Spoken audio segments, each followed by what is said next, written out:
So hi everybody, so I'm Harvey, I'm a remote property investor, and today Jamie York has joined me, the property trader, property businessman, property entrepreneur, coach, lots of things. What I'm trying not to do is butcher people's intros too much, but super intrigued around what you've been up to, Jamie. Been following you for a while, been modeling you.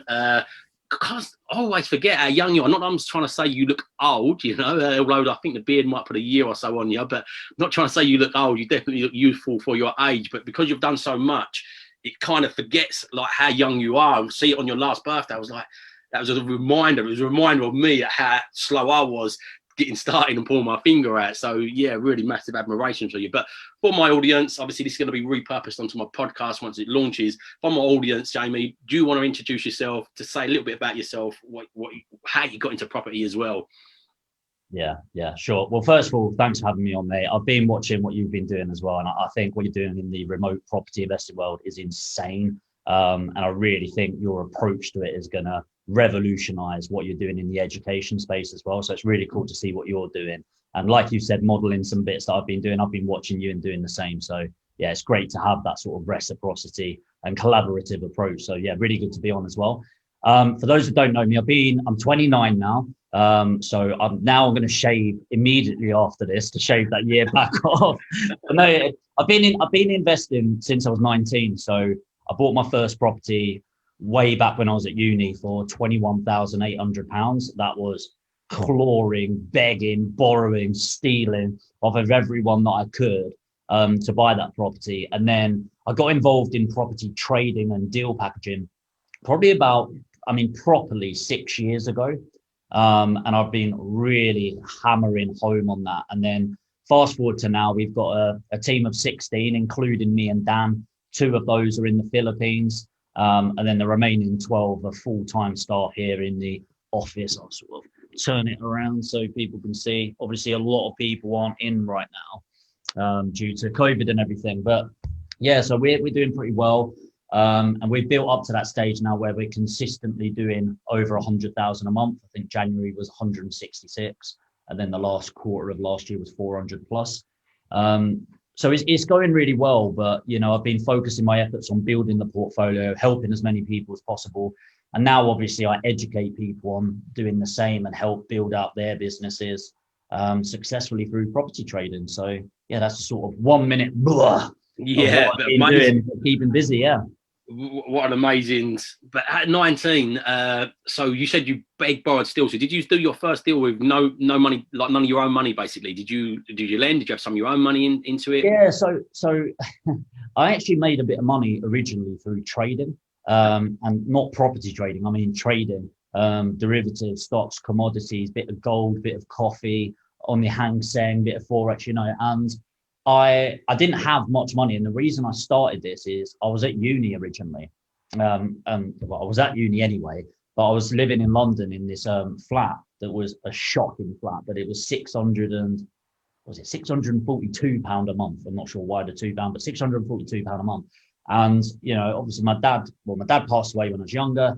Had my mum, who's single mum, 4 kids, no money to support me, so I just needed an extra income. Started trading. Just realized that I was good at spotting patterns and things like that. And so I just got better and better and better. And then as I got better, as percentage returns, a few of my mates went, I'll give you 10 grand, I'll give you 5 grand. And then people in the city started, meeting different types of people. And they were like, I'll give you 50 grand, I'll give you. And then I started getting good. But I hated it. Absolutely hated it. But I was making a good margin. And so the system that I had, somebody bought off of me. So I sold that and had about $250,000. And, that was when I was 18, give or take.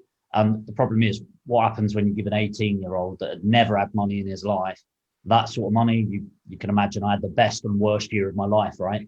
So fast forward towards the end of that, I had about 20 grand left over at the end of the year. Wow. Give or take. Yeah. So it was pretty much all gone. And what's worse is I didn't have anything for it. It wasn't like I had a stupid Ferrari or anything like that. It was just going out on the lash and things like that, right? Like I'd blow like 5 grand in a night, just trying to impress people, just being a stupid idiot, right? But I don't regret it, because if I didn't do that and mismanage money so badly and poorly then, I wouldn't manage it so effectively now. Yeah. And I am every penny, I know what's spent here, there and everywhere because of that moment. So it was actually a lecturer at uni that I just become good friends with. I'd go for pints with every now and then. And he was just like, look, you need to sort your life out because I see you being one of two people. He said, you're either going to be somebody that inspires people, you'll write books, people will talk about you, and you'll change lives. And I was like, wow, somebody believes in me that much. And he said, or you'll end up in prison. And I was like, okay. And he went, honestly, the way you're going is prison. And I was like, okay. And yeah, so he happened to be a landlord up in Burnley. He bought his properties up there, and he had this portfolio. And I thought, right, okay, that's what I'll do. Property. I watched one too many episodes of Homes Under the Hammer, and thought, yeah, I know what I'm doing. And so I did. I got my money that was remaining. I think at that point I had like 12 grand of the remaining money left. It was give or take like 10, 12, 13, something like that. And then the rest I just literally went around to people, and it was £500, £700, £1,000, 3 grand, scraping it all together to buy it, to the point where when I actually owned it, that's when I realized I had no money for the refurb. So again, then I was working, doing uni, working cash in hand at a couple of things, getting paid on the Friday night. My mate's dad bought me this shit heap of a van, absolute rust bucket and a toolbox, and just went, there you go. And obviously that was great, right? So then I'd use the van. Friday, I'd get paid cash in hand. I'd drive up to Burnley, which was about 4 hours plus, sleep in the back of the van, work on it on the weekend, come down and just do that. And it took about 9 months. And, there's a whole story going from there, maybe for another time. But that's how it all started, yeah. The hustle, the grind. Oh, wow. So when did the momentum start building on that then? So that one, obviously 9 months. So you obviously started doing things a little bit different from that. So when did it was horrible, like I loved it and I loved the hustle of it. And, at that age and not having money, like even the idea of making a couple of thousand from a project was like, geez, like that's amazing just from spending my weekends. I wasn't thinking your time is worth money and things like that. I mean, that all screwed up that project. So towards the end of it, I did everything myself. And then the next door neighbor, great guy called Steve, and he went, I'm a plasterer, I could put your kitchen in and I'll plaster it for X amount of money. And I was like, oh, great, yeah. Gave him the keys. And he went, yeah, come back up in 4 to 6 weeks, it will all be done for you. And thinking, well, he's my next door neighbor up there, or the neighbor next door to this investment, right? What could go wrong? Didn't ask to see any evidence of works, didn't do any checks, all of that sort of thing. 6 weeks went past, 8 weeks went past. It was about 3 months before I actually physically went up again at this point. And I went in, and when you open the door and like you can just sense something's not right. Well, obviously I sensed it anyway because he was blanking my texts and calls. But yeah, it was ripped out. Like it was ripped out. The carpets were gone. The radiators were gone that I'd hung. All of the pipes were gone. The bathroom was gone. The RCD unit gone. My toolbox gone. My sleeping bag gone. And I went into the kitchen and the floor was dug up. And I was like, why? I mean, like piled up to waist height. And it turns out there's lead in the floor in there. So it's worth a bit of money. I mean, that honestly, to this day, I'm just like, fair play whoever did that. Because if you're going through that effort, your life is that shit. That's what you need to do. So I'm banging on the door next door at Steve's, shouting, and I see the netting, the curtains move up top. And I'm just like, I can see you, like it's pretty obvious you're in. So I'm banging and shouting, and I look through the window, and these are like 2-bed back-to-backs, right? And I'm looking through the window, and I see my kitchen installed in his kitchen. So he's done a great job. He's done a great job. He just put it in his. And yeah, that was it. I almost gave up, honestly, at that point. And then, there was a couple of years then where I was dabbling in property, just trying to figure it out, all of that. And I ended up finding another property at the time. And I couldn't buy it. I didn't have the money. Wasn't really any inclination to it. And then, long story short, is a mate's dad bought it. And he bought property up there. Didn't know about it until sort of I was chatting down the pub with my mate at the time. He went, yeah, my dad. And his dad bought it and gave me a couple of grand in cash. And I was just like, all right, well, and where I'm from, someone does that, they're expecting something dodgy. And I was like, look, mate, I don't know. And he was like, no, mate, look, you found me this property, find me another one, I'll give you another couple of grand. And I'm there just like, whoa. was like, all I did was a couple of phone calls, right? So I'm driving home thinking, oh my God, I'm going to change the world here. This is going to be amazing. I'm a pioneer. I'm at the front. This is it. People are going to come from all of that sort of thing. And then I got back and Googled. Turns out it already existed, right? It was called deal packaging. Yeah, Loads of people to ask. yeah. Then I was like, oh, yeah, maybe not. But what it did is it validated it. It made it. It went from this is something that could be something to actually people are doing this and they're successful here. And I got educated at the time. Did the old typical, put it on a credit card, payment plans, did whatever I could because at this point I was still trying to sell the shithole that had gone wrong, right? And I made a loss on that, and it was just I just needed to get out of the stress. And I just chipped away at it. I just started moving and moving. I'd probably say it was 2 years of full-time job and trying to learn. And then my first proper package deal when I knew it was a thing was, interestingly, in Burnley, £19,000, and I made £570. And it is the best money I have ever made. Because, again, it was that proof of concept, like now I'm a deal packager. And I can do this 570 quid, man. We probably lost it in the time, but it was like, it was that hustle, it was that grind. And then we got the next one and we charged £2,000 and it was like, well, this is real. Then it was 2.5, then it was 3, then it was 5. Then it started going from one every now and then to really figuring out how to do this to one a month at £5,000 and going, geez, like we're doing this in our spare time. Let's quit the jobs, okay, and focus on this. Then it was 2 a month. Then it was 1 a week. Then it started building up, and then we started hiring people, and it just built and built and built. And I'd say, you know, I become net worth millionaire at 24. And almost all of that, and it's important. People think growth is like that. It's not. A very basic version is like that, and it's actually like this. You know yourself, up, down, up, and it's constantly up and down. But I'd say about 70% of that net worth come in that last year of grind. And then it just feels like a vertical now. Every year feels like a vertical. But then when I look back 3 years, you actually seeing the growth is like that. It just feels like that now. So, you know, once you hit that first million, it's just reinvesting. And I don't see much of it, right? I just plow it into property and I build it. So I have no idea what the net worth is now. I know it's above 5, but it's just build. And you do, it is just like moving that boulder. It's bloody hard. It's simple. You know the way to leverage it. You know that you need to get the stick at the right angle and the rock underneath it and to pull it. Doesn't mean it's easy.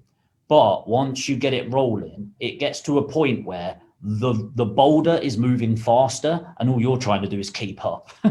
and that's the sort of stage we're at to now. And it's I love it. I love the hustle. I love the grind. But yeah, if people started this journey and started thinking, okay, I know that I need to do these daily things, but focused on the results they're going to have in 5 years rather than a month, 2 months, 3 months, 6 months, everything falls into place. And I do believe in that whole where your focus goes, your energy flows and your results show if you consistently turn up for that outcome. Yeah, for sure. I'm 100% back with that as well. I say, when I start with people, when I'm supporting them, I say to them, look, it's going to probably take you takes most people a good 5 years. One of my favorite books, Felix Dennis, How to Be Rich. And he says, it's not going to tell you the pretty side of it. It's going to tell you how you can be rich. But he said, it takes people at least 5 years with momentum. And I started them with I sent people a motivational thing. I think I sent it to you before, as that Les Brown, where it says, takes consistent effort, where but it takes probably, showing up, like learning your market. And then you said it takes a while, and then all of a sudden you just pop, and it's like a hockey bell sort of curve. One of the questions I had for further on is to spark me for this, quickly making notes while doing this, is that giving up point. I find there's a knowledge action gap, and there's a gap where, and also a thing that people don't push on and consistently pushed on. You're training people now, you're coaching people, you've gone through it yourself. You had a point where you would nearly give up yourself as well, which I think most people do as well. I'm just listening to Think and Grow Rich in the mornings again at the moment, because I had a bit of a wobble myself, and I was like, right, I need some motivation. What book can I go back to? I've been listening to it in the mornings. They said so many people break through just at that point of breaking point when it breaks through. But what in your experience, I know what I feel of this, but I like asking other people, what do you think that knowledge action gap is? Where do you think people give up too soon? Or where do you, because knowledge is not the answer, right? You go on your YouTube channel, you know, and you're giving fantastic content. You can go out, you can just type in a search how to do anything, whether it's deal packaging, whether it's trading the markets. There's a step-by-step guide of knowledge out there to do anything today. Tons of books out there. So knowledge alone is just not going to move you forward. Where do you think the action gap is, and at that point what people give up too much is, in your experience? I think there's different levels, mate. I think 90% of people have given up before they've even started. And what I mean by that is you get these people that they'll go, oh, another guru. And I'm like, what the fuck is that? You know, because it's a fake guru, right? And it's like, but anyone that's training now is a guru in those people's eyes. So it's like, if you educate, you're a fake guru. And it's like, if you get paid to do it, you're a fake guru. And it's like, right, okay. But so those people have given up already, and they're the people that put on their Facebook the School of Hard Knocks, and it's like, don't be proud about screwing up. Like, why are people proud from? I learned from my own mistakes. Okay, good on you. I'd rather learn from other people's mistakes, because it's cost me hundreds of thousands, my mistakes. I wish I'd invested in education sooner. I think the big part is at the beginning, this misconception of time. You know, and I always use a school analogy. So you go to school for 16 years from when I was at school to get your GCSEs, right? And the sole purpose really of you getting those GCSEs is to either go and get a decent job or an okay job, or really to go do your A-levels, college, or your IB. And then you work your ass off for 2 years to get into the best university you can. And then you work your ass off for a minimum of 3 years to get the best degree you can. And what it used to be is to then go into the workplace. But now, more often than not, is to get a good master's degree. In America, it's been that way for years. You have to go get your master's, right? Whereas now it's starting to be here. So you get your master's degree. I mean, how old are you now? 23, maybe 22. And then you go join an entry-level job, have all those letters after your name in the city, white collar, to go make tea for an arsehole that's 3 years ahead of you. Right? Then you hustle for 3 years, really work yourself to the bone, and now you're 25, 26. After all of that, then you can start earning decent money in the city. If you're in London, maybe 30 to 40K, right? But it's taken you all that time, and yet people come into this world, the wealth generation world, and think you can pay for a training 6 months later, hold your hand out and go, where the fuck is my money? Yeah. It doesn't work out. And so the key to success is to manage your expectations from the start. And for me, I literally, people say to me, and it's really nice, wow, how have you done so well? How have you done so well? I don't look at myself like that. I look at what I've done and go, I'm starting. I said to Dan, and we had a weekly directors meeting before this actually, and I just said, for the outside world, we're a big company, and it's like, but my mindset is we're a startup. We've just started, and actually, I am so excited to see where I am in 30 years. Yeah. Because I'm not looking at next year, the year after. Of course I am to be diligent and stuff like that. But there's that part. The next part is knowing when to give up. And I think that's important, because people put out this mine. You know, you've seen that picture where they're mining and then the person's walking back and it's like, you know, and the gold's just on the other side, or the diamonds. But actually, you also need to know that you're going in the right direction. And so I do a happiness check-in. So if I'm grinding, and by the way, there's loads of ventures I've given up on, okay, because I do this happiness check-in, and I'm grinding. But it's never to do with results. And I'll get to that in a moment. And that's really important. It's nothing to do with, will I be successful in this? It's, am I enjoying myself? Yeah. Am I happy doing this? Because people are drawn to property, trading, whatever it is, because of the money. But if you turn up, you will make money eventually. Like, honestly, everyone can be making six figures. It just takes years of discipline to do it. Like, the money's not the thing. It's, are you happy doing what you're doing to make that money? And it's how you make your money is far more important than how much money you make, because you can be making $1 million a year. And if you're miserable doing it, you're going to be miserable, and you can wipe your tears with £50 notes all you want. You're still fucking crying, right? So how you make your money is more important than how much money you make. The results side of things, and this is where I think I am really different to most people, is I just don't care if it takes me a week or 10 years, because I am, and people need to understand how grateful that they need to be for situations. And let me finish here, because it will sound a bit weird. I am white. I am a man. in England. Okay. And because I happen to be born in the right place, because I happen to be a man, and because I happen to be white, there are so many privileges that I have that most people really don't appreciate. Okay. And it's so important that I understand that, because I will always be treated in a certain way. I will always be pushed forward more than most people, because of that. And I will always have a roof over my head and be fed by the government if I need it. So if I look at my bottom, real bottom, it's I'm looked after by the government. And when I realized that, there's no fear. There's no fear at all. Let's even say I had to, like, I lost everything and I had to go move in with my mum. That'd be amazing. I'd love to spend more time with my mum. Like, is that really my worst case situation? So I have no concept of time. I don't care if it takes me a week. I don't care if it takes me 10 years. I'm going to get there. You know, if you asked me when I was broke, putting down that credit card, are you ever going to be a millionaire? Yeah. Like, there was no doubt in my head at all, because I know the most effective thing we have is time. Warren Buffett, right? He's been interviewed. He's got really simple discipline, and they are so simple. And he says, what makes you so successful? He's like, I'm just older than most people. And I love that. It's just like, that's all it is. He's just been doing it. If you look at his net wealth curve, and there's loads of diagrams of it, it is like that. And then it just shoots up. You know, he's millionaire by whatever age. 10 years later, he was a billionaire. 10 years later, he's worth like 50 billion. And it just goes up and up and up. So for me, I don't need to see thousands of people doing it to be validated. I need to find one person who had a bit of a background like me, a bit of a, not rough upbringing, but, you know, a bit of a difficult upbringing, didn't start with any money, and they're successful in the game that I want to go in. That's enough for me, because I know there is nothing inherently special about anyone, apart from their USPs, and everyone's unique and all of that. But nothing, there's no reason they are successful and I'm not going to be. It's the system. That's all it is. There is a system for everything, and then it's how you approach that system. And I know what my values are around integrity, value first, caring, how I make my money is more important than how much money I make. Everything else is just a system. I've just followed it longer than most people and adapted it along the way. So I'm never giving up. And you know, as long as you're happy in the process of something, never give up, ever. Yeah, I love that. And to be fair, that sense of entitlement, what I got from that as well is, you said you're not fearful. I think fear is that big thing. Everybody's got a sense of entitlement. Exactly what you said. We've got the government to back us up. I don't think so many people. One of my hopes for COVID, and this is not to sort of, I was quite sort of not pleased, because I'm really sad of all the deaths and everything, but I hope it really realigns people's sense of entitlement, that we've not got a magic wand that the government can always step in and save everybody. So I'm hoping that shifts.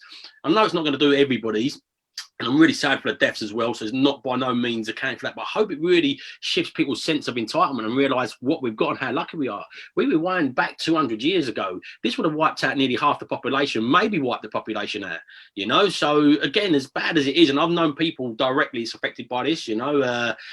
So it's by no means sort of a disrespect to that side of things, but I do hope people get some sort of sense of away from that entitlement. But we live in an entitled world today. We live in more privilege than we've ever lived before, but yet the depression and all these things are going up higher than they've ever been. And the thing is, a little bit of a sidetrack here, but the thing is, I initially thought, is depression going up because people admit it more often? People want to get benefits from it as a nice, easy way out of getting benefits. And I'm no means of knocking people. Like, I come through a system, like when we was young, we was all queuing up thinking, how do we get on the benefits lines? What lies do we lie to get our benefits so we can hustle on the side with whatever we're doing, you know? So I'm no means, I've come from that side of the fence as well. I get that. I get the sort of both sides of it. But I thought initially some people might be saying they didn't admit it years ago. So there was that, like that upper lip sort of, you've got to suck it up, that especially in the males, it's much more easy for somebody to say, I'm feeling a little bit stressed today. But two, just the benefits you people get from it. I was thinking, as the level's gone up because of that. But then when you look at the death rates and the suicides and the harming, that's not somebody just trying to claim benefits or trying to just do it because they're admitting it now, because they can admit it easier. It's easier to admit it. That shows you the real bottom line of it. That's the filter through. That's the funnel, for instance. Like, people start here feeling a bit depressed, and that's the ending result of that. That's gone up exponentially in kids and in adults. So yeah, we're living in more privileged times than ever, yet that sense of entitlement from people, and and it's making that really just out of control. A little bit of a side tangent there, but yeah, I love that answer. Love what you've come with that. I love side tangents because often that's where the best content comes out, you know. And I think you're right. The entitlement is crazy, and it's in our generation as well. You know, my generation, millennials, it's disgusting. And I don't think, you know, people say the rich get richer and the poor get poorer. It's like, yeah, they do. So what? Yeah. And it's like, but it's your choice what side you sit on, you know, and especially in our country, poor is not poor. Yeah. Poor is not poor. Like, we are pretty much all, if you like, let's say 200 years ago, or even 100 years ago, the poor are middle class now compared to 100 years ago. Your access to medicals, your access to finances, your ability to survive. If you compare it to 100 years ago, everyone's middle class. And so, yeah, the rich do get richer and the poor get poorer, but we're all rich.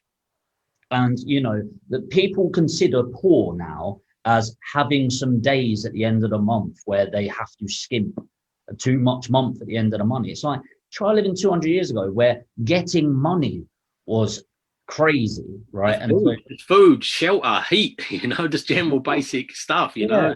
And you know what? Being born poor is not your choice, okay? You didn't control that. It's somebody else's impact. But everyone can die rich.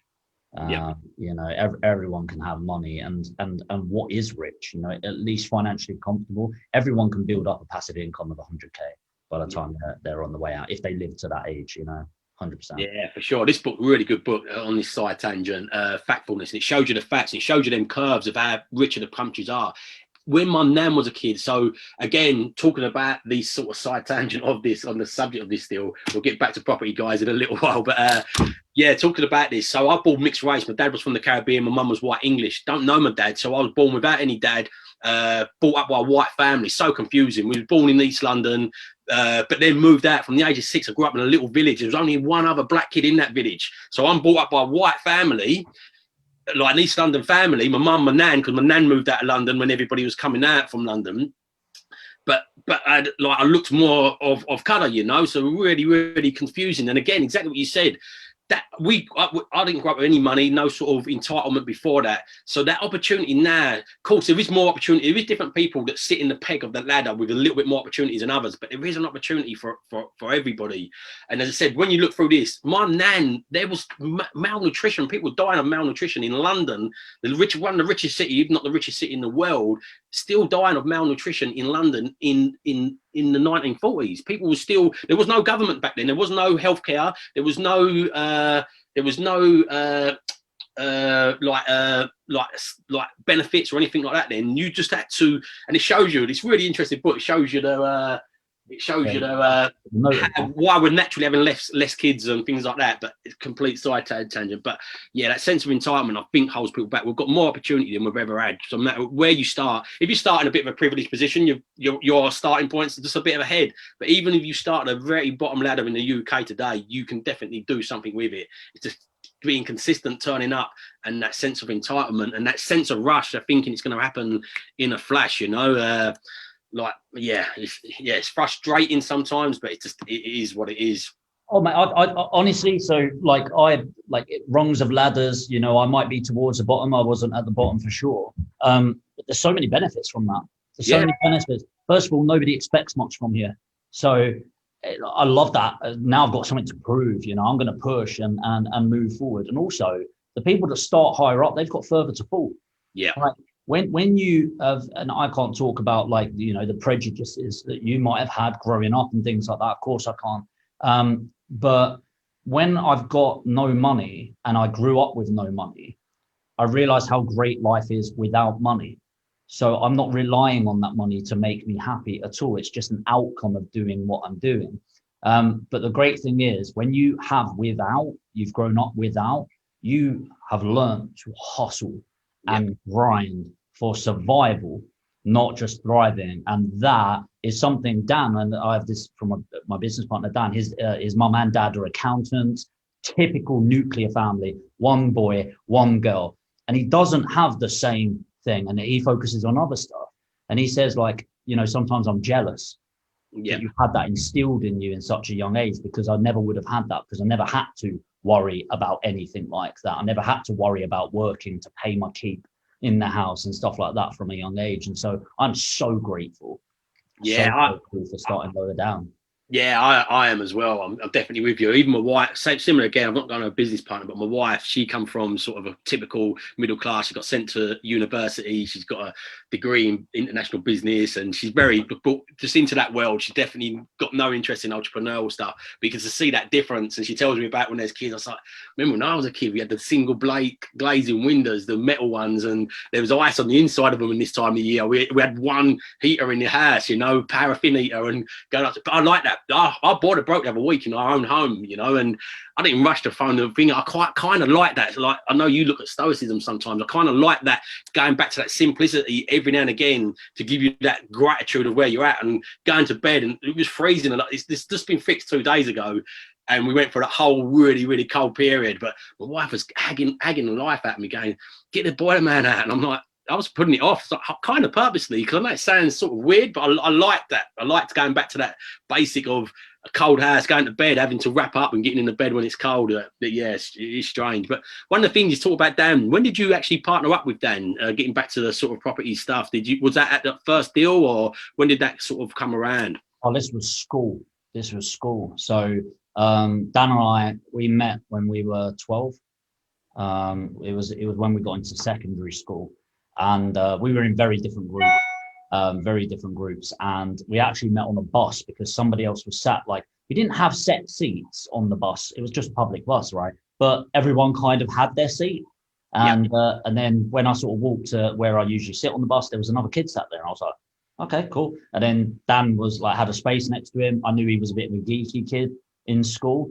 So, I mean, everyone in our school was a geek, like including me, really. But yeah, I just sat next to him, and I thought, just have a good chat. I love chatting with people, always have. And then by the end of that bus ride, I was like, you know, he's a decent lad. And then the next day I saw him in school eating, and I was like, do you mind if I eat next year? I was like, yeah. And then just got to know him. And then all through school, we were doing loads of hustles, like crazy stuff. We were selling love stones from the beach that looked like we sold those for 20 quid with a little love note and etched into it a name. We used to sell stars, you know, crazy stuff. And we actually made a decent amount of money, considering, you know, I used to go sell donuts at school. I used to go to the petrol garage, get 5 for £1 and then sell them for 50 pence each. Steak bakes from Greg's, you know, the lot. And yeah, we just built up. So I genuinely don't remember having a conversation with him about let's be business partners and do something. It just, because we'd started so young and started the hustle with each other, it was just what it was going to be. So when I started uni, and I really only went to uni for my mum because I was the only one in my family to go, and she was one of these people, she's like, whatever makes you happy, as long as you're happy. But you know, and you can tell, it was like she was really proud that I was going to go to uni. So I thought, yeah, I'll go. And Dan went on a gap year. So he started uni a year later than me and finished obviously a year later. And even then it was like, so I started the business really whilst he was in uni, and I was sort of hustling and building it and all of that. But it was never a thing that we were doing on our own. Even then we started the business together, and it was always going to be. So I don't remember a conversation around it. It just sort of was like, no, this is just obviously we're doing this together. And we have always since. So everything we do is 50-50. Even if I do some little ventures, it's 50-50, he has 50%, and vice versa.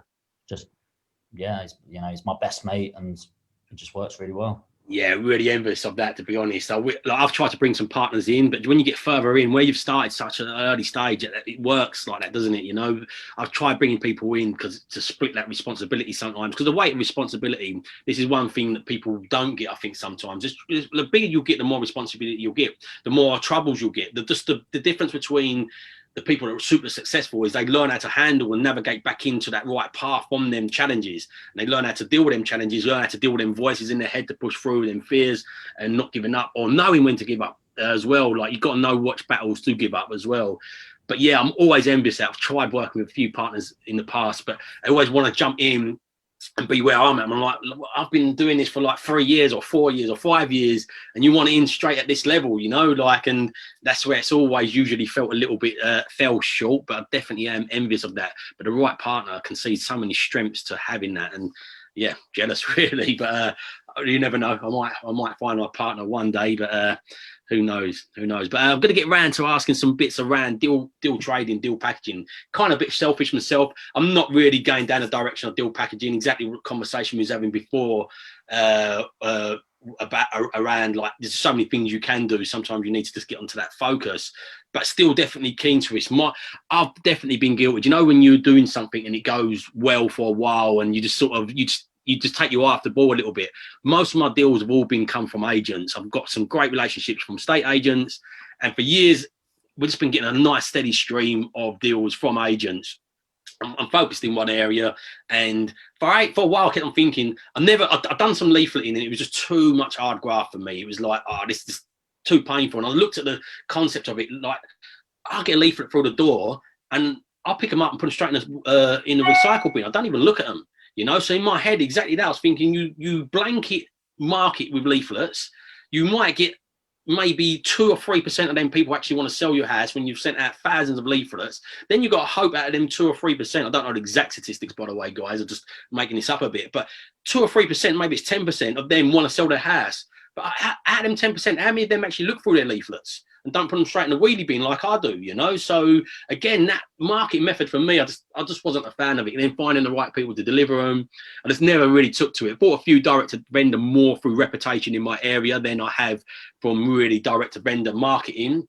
But the one that's really interested in me is the Facebook ads, purely because as well, how much more automated you can get that without the relying on little Billy that's driving around on his bike to post them, and maybe he's going to dump a load of them in the river and not post them, you know. I really like the automation side of it. So yeah, really, as I said, a little bit selfishly here, I don't want to be a packager, but I definitely want to start, well, I have started now. I've got in the process of starting to go a little bit more direct to vendor with it, because the deals have really dried up from agents without a shadow of a doubt. Over this last year, it's been really, really tough market with agents, and I think that'll come back to some sort of level, but I still feel you need multiple ways of getting properties. So do you only do Facebook ads, or do you do other strategies, or have you got a multi-pronged?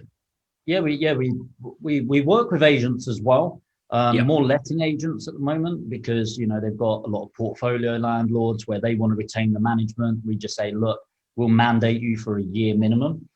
So keep you on it, and we'll pay you a consultation fee of £1,000, you know, that sort of thing. And they're great because, you know, they work as buy-to-lets, but there's a lot of people that have got 10, 15, 20 properties, and they're just fed up. You know, there's one changer after another, and now you've got these COVID rules for tenants and stuff like that.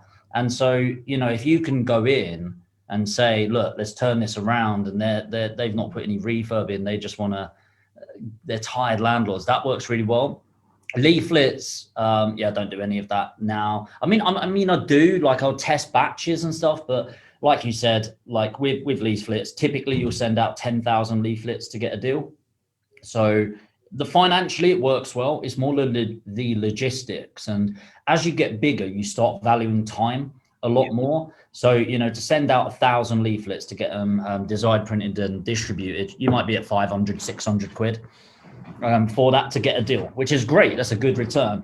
I'd rather spend 800 quid on Facebook ads to get a deal, which you won't. Like, we're getting much better than that. But so we'll do it online, Bing, Google. We're going to test YouTube ads as well.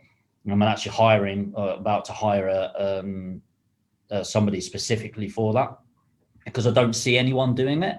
I don't know whether it'll work or not, but I test. The thing that I love about it is, if I'm setting up a new ad campaign, I'll usually spend about 2 or 3 days on it, looking at the nurturing, looking at how I'm going to get them in, thinking about how I'm going to communicate with them and all of that, which works really well. But then once it's set up and it's going, I might spend half an hour a week on it, if that, just looking at it, going, what's working? Because I'll have loads of different targeting going on, and going, that cost per lead's a bit higher, which I don't mind. You know, if one's at £6 per lead, but this one's at £12 per lead, a lot of people go, shut that off. But actually, if they're your best leads and they're the ones you're converting, I'd gear it up, you know. And it all becomes about, you know, the more money you can spend, the more money you're going to make, obviously. But per person in the office, to give you an idea, so I obviously hire people, £100 a day on ad spend is a full-time job for a salesperson. Right. To give you an idea, that's them burning up the phone every day, email campaigns every day, and, you know, closing. So, and they'll be closing probably within 6 months. You know, if I hire somebody new, within 6 months, I'd be expecting a minimum of a deal a week, sometimes 2 a week. Okay, yeah, that's interesting. What sort of spend do you spend on your test before you know, like, again, similar to that question we were talking about earlier on, when to give up or not to give up, how much sort of a test? Okay, the optimum, and this is dependent on your budget, obviously. You can do it with £5 a day and you should get leads in probably 2 or 3 a week from that. You know, especially if you're starting out. The optimum would be £10 a day for a minimum of 7 days to get accurate metrics of it. £10 a day is a trigger for a lot of alerts and stuff like that for Facebook's like algorithms to really kick in and test it. £5 a day is not quite enough spend for everything, but if you can afford it, £10 a day. And the way I see it, by the way, if everyone can afford £10 a day, it's just look at your habits. You know, do you smoke? Cut that down. Do you drink Costa every morning? Cut that down. You know, things like that. Everyone can find £10 a day. How much do you spend on lunch? Cut that down. Yeah. You know, so it's just it's like time. You know, I don't have time for that. Everyone has the same amount of time. It's the most ridiculous thing when people say I don't have time for something. It's like you don't prioritize it, and that's okay. Just don't say you don't have time, right? And the same with this. You've got the budget. You just spend it somewhere else. Yeah. Okay. So would you give it 7 days if it's not producing a lead? If you're spending £10 a day, it didn't produce a lead within 7 days. Is that the point when you say, okay, I will need to change this ad and have a replay about? Yeah. That's when I'd switch it off and I'd download the data. Okay. And what I'm looking for is it that it's not reaching many people? I'm looking at the frequency as well. So frequency is telling you how often somebody's seeing the ad. So is it that they've seen it 3 times and it's like, well, that's weird on that small budget. You know, frequency you want probably close to 1.5 in that sort of time frame is going to be really good because you want it more than once on average. I'm going to look at how many people clicked on it. Okay. And then if loads of people clicked on it, that's great because the message is good. But if they've not filled in their details, then I'm looking at what page they're going to. Is there a lack of congruency in that? So, you know, the stats tell you the story and then you can work with that. You know, is it that the message is wrong? Is it clear? So then I might show the ad to a few people. What does this tell you? What do you think about this? Does it get your attention? What do you think you're filling in your details for?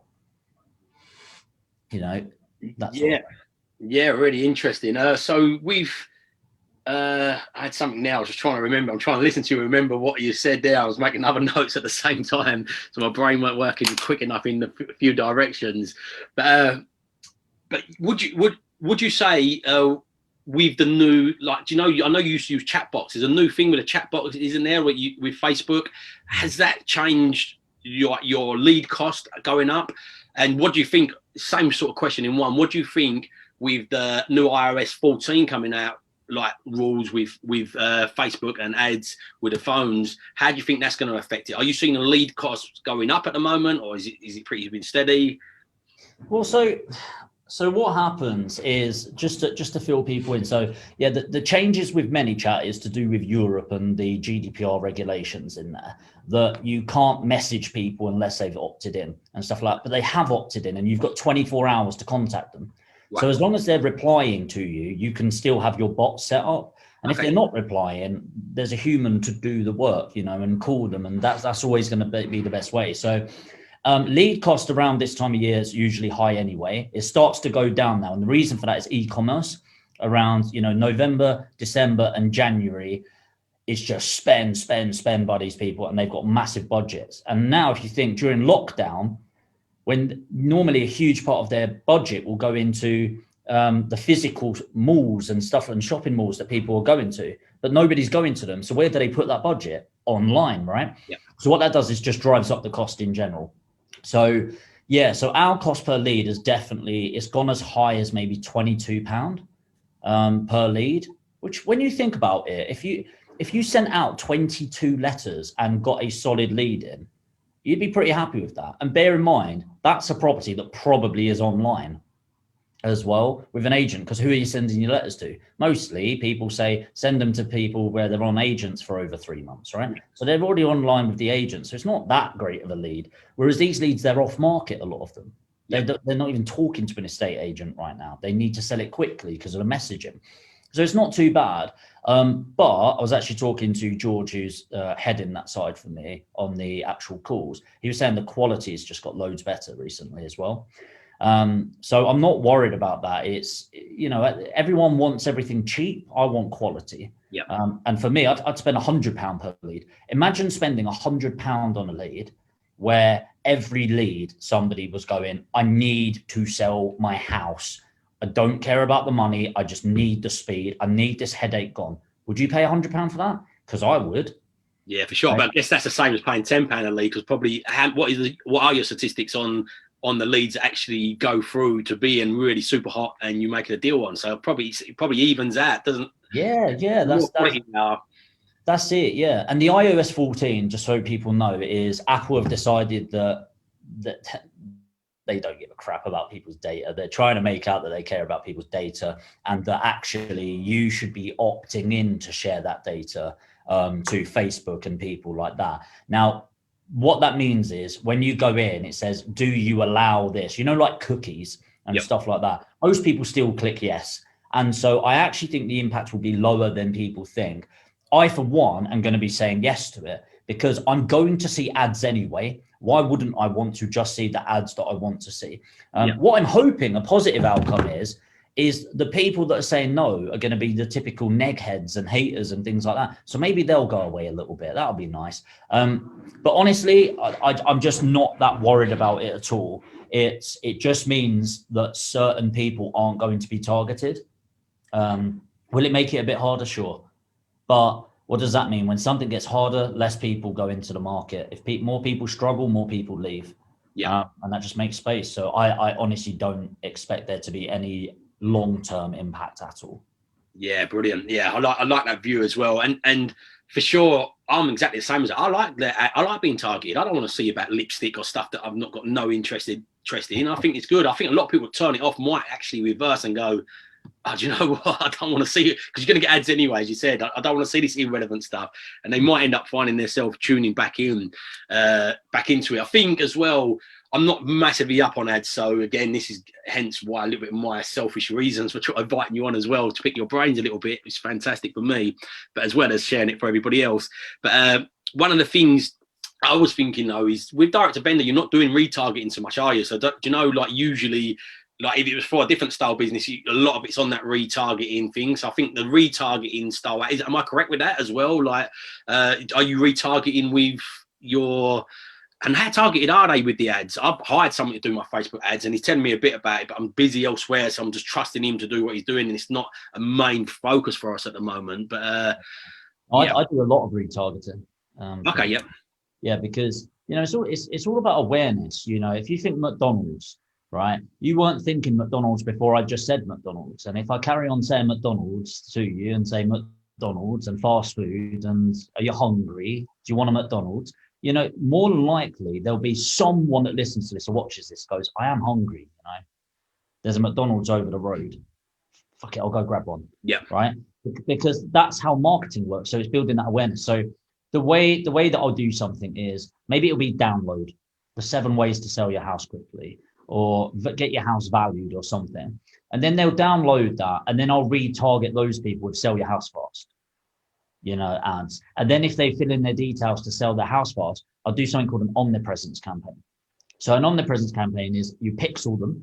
And a pixel is, it's just when they go on a page, you capture them as a person. It's an easy way to think about it. And you can then target those people. And you do something called a reach campaign, which is when you're setting up your ad, is on the far left. so cheap to target them. It's like my ones are like 0.001 pence per reach on there. So it's shown it to them, and it'll just be omnipresence. And omnipresence campaign will be me talking about the market, a short video of me talking about the market right now, and why now is the right time to sell. It could be a couple of testimonials of vendors that have worked with us. Before meeting Jamie and his team, I tried another couple of companies and they messed me around. I'm so lucky I found these people that the price they said, that sort of thing. So it's just building confidence and awareness so that by the time that we get on the phone, most vendors, they're not looking at it and going, that's an ad. Most people aren't. It's just the way we're programmed. So people then get on the phone and go, I've heard a lot of people talking about you recently. And yeah, I watched your video on why now's the time to sell. I want to get in before this stamp duty thing comes in. And so it's just building that value. So retargeting is really important in marketing because they're your warm audience. You want to keep them warm. What you don't want is to get them on the phone and they go, sorry, who are you? Yeah, makes sense. And it takes that away.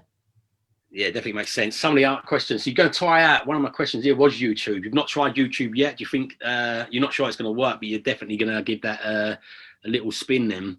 Yeah. Obviously, I'm on YouTube, but it's more just to help people and educate people. But I see no reason why. And, I see YouTube's a great platform. I see a lot of coaches and stuff like that, but I don't do any ads on there for myself yet. But why not?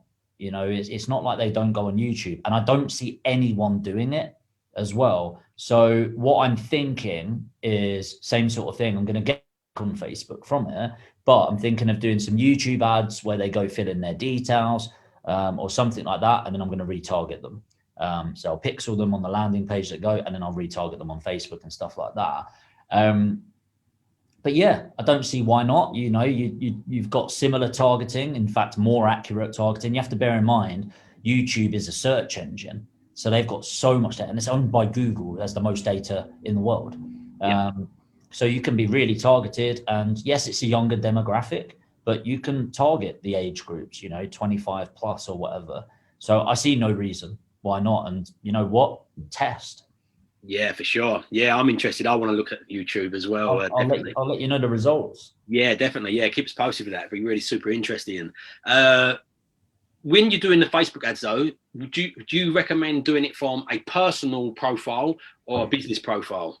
Okay, great question. And it really depends.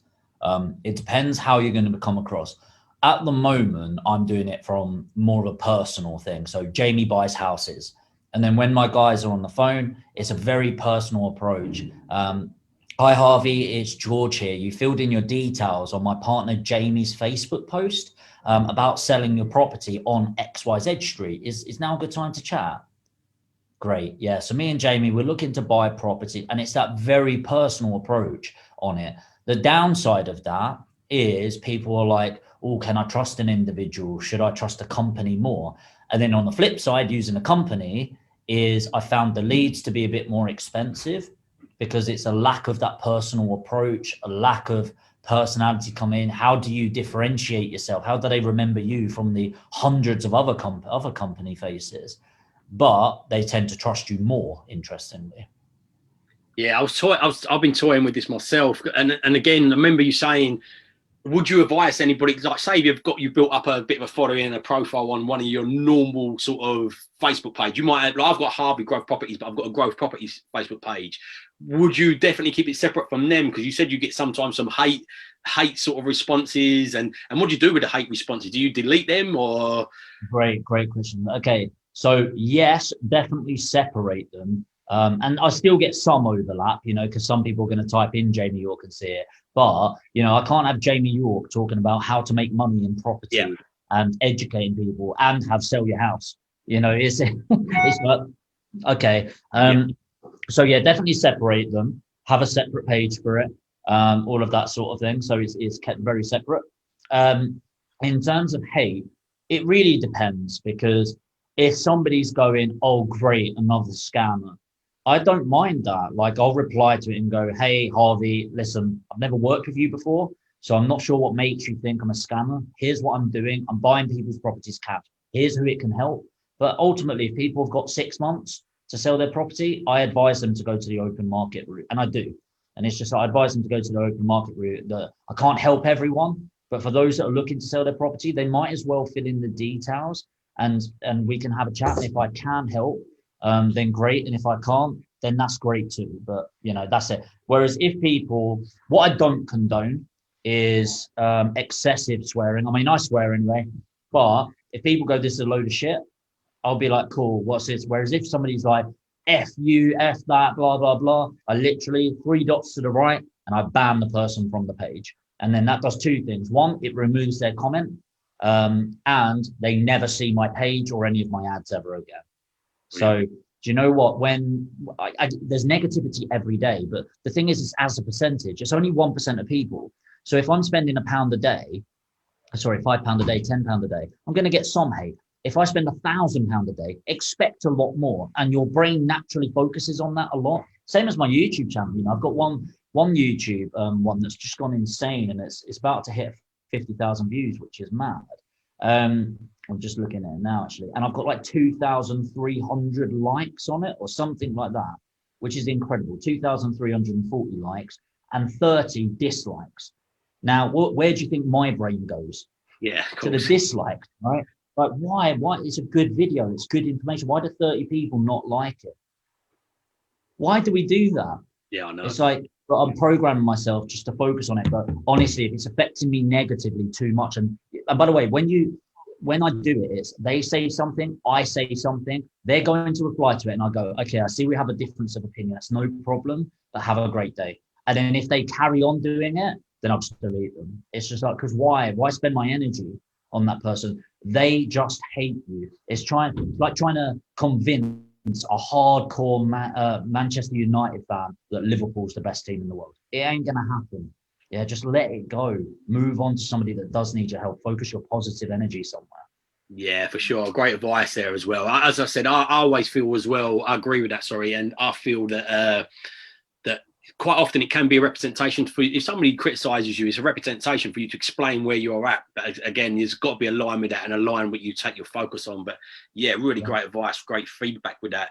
Was going to ask a little bit about the YouTube channel, but we're running out of time where we went on such a side tangent at the front end. But massive congratulations on building that YouTube channel, because I'm in admiration. There's so many avenues where you think we're talking about early on Clubhouse and should you be your focus here, should you have your focus there?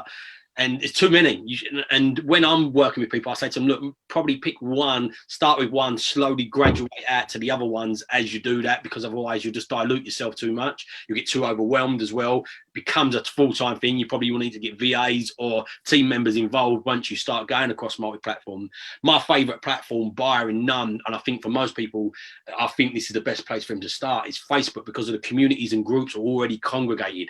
If you go onto Clubhouse, you still got a gain of following. If you go on to LinkedIn, Instagram, YouTube, you've got to build up that following and eyeballs. The power of Facebook is there's communities already congregating that are eyeballs interested in what you're doing. You can just turn up in there. They've got 40,000, 30,000 people already in them tailored, and you can turn up doing content. So that's my favorite thing. But you talked about Clubhouse earlier on. You said you've joined in.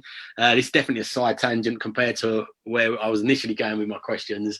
So you said you're not on it at the moment because you're focused in other areas. What's your thoughts on it though, as a general? I think it's great.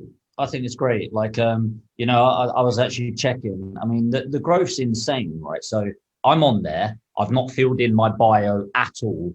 I've got 875 followers, and I've never spoken in a room at all. So it's like anything. There's that organic reach. I also think it's like anything. You're naturally attracted to the things you're interested in, and then people moan about seeing too much of it. It's like the reason you're seeing too much of it is because you go on it, right? Yeah.